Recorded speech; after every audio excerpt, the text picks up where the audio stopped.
Hello and welcome to this Battlefield Explorer video, and welcome to the sky over the Groesbeek Heights. On the day of publication, February 8, 2025, it is exactly 80 years since Operation Veritable began. This seems like a fitting moment to take a look at this former battlefield and then specifically the Reichswald forest. With the aid of original Defense Overprint maps, my drone and myself on the ground, we're going to take a look at the terrain and see if there's anything left of the German defense lines.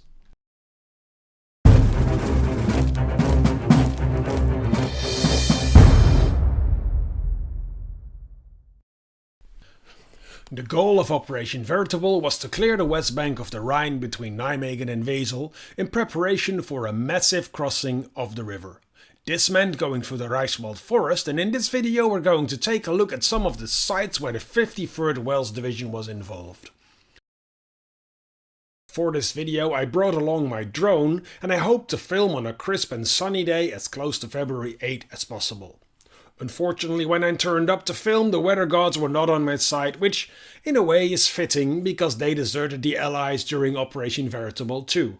Let's just say that the fog adds to the atmosphere. As we begin, we're looking towards the Allied lines at the Groesbeek Heights. The road below is the one used by the 53rd Welsh Division to enter the forest. The fields on either side were crisscrossed with anti-tank ditches, which had to be secured and then crossed before the troops could move in on the woods. The attack began with a massive artillery bombardment, and when it switched to a rolling barrage, the men were ordered to follow as close to the explosions as possible. It was the 71st Brigade of the 53rd Welsh Division that led the attack, which jumped off at 10:30 hours. They marched across the 1,000 yards of no man's land while being supported by tanks, both flailed and Avery. Before reaching the woods, they took about 180 prisoners. Even though their supporting armor had more and more difficulty in crossing the fields, which quickly turned into a deep mud, the men continued onwards. At 12:15 hours, the 4th Royal Welsh Fusiliers reached the anti-tank ditch, and by 2 o'clock the Ox and Bucks reached the edge of the forest. They pushed further into the woods to the left and took 115 dazed German prisoners.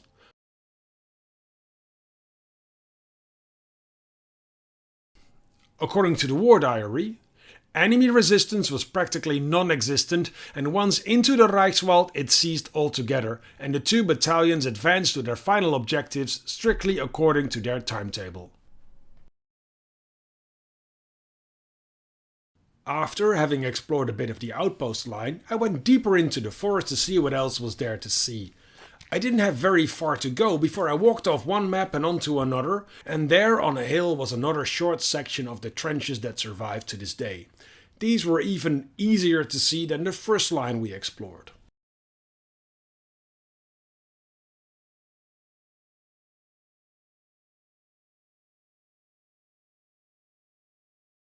After walking through the area of the outpost lines, I decided to walk back to the car and drive to the center of the woods.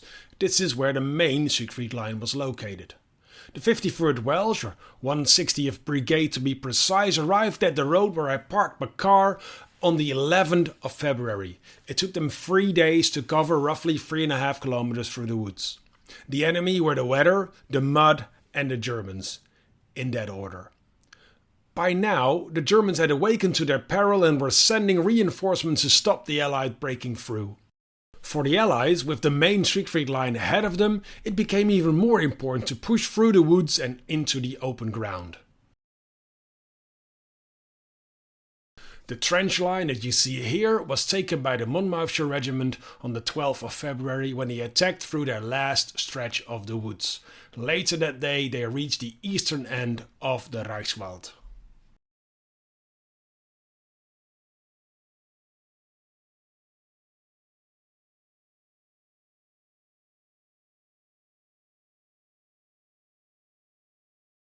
The last bit of the Siegfried line that we're going to look at today is a strong point on a hill overlooking the road going further into the woods. According to the Defense Overlay maps, there are multiple lines of trenches and even a gun pit with an unsheltered artillery gun or a mortar position. While the map didn't disappoint you can clearly see the trench line still in existence to this day.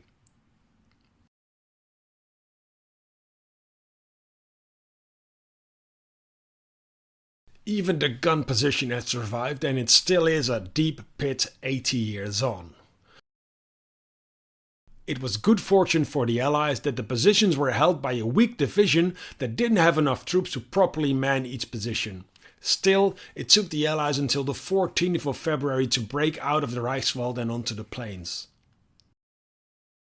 Well, there's actually plenty more to see in the area, but I was running out of time and I had to call it quits for now. I hope this video gave you an idea of the scale of the German preparations in the woods.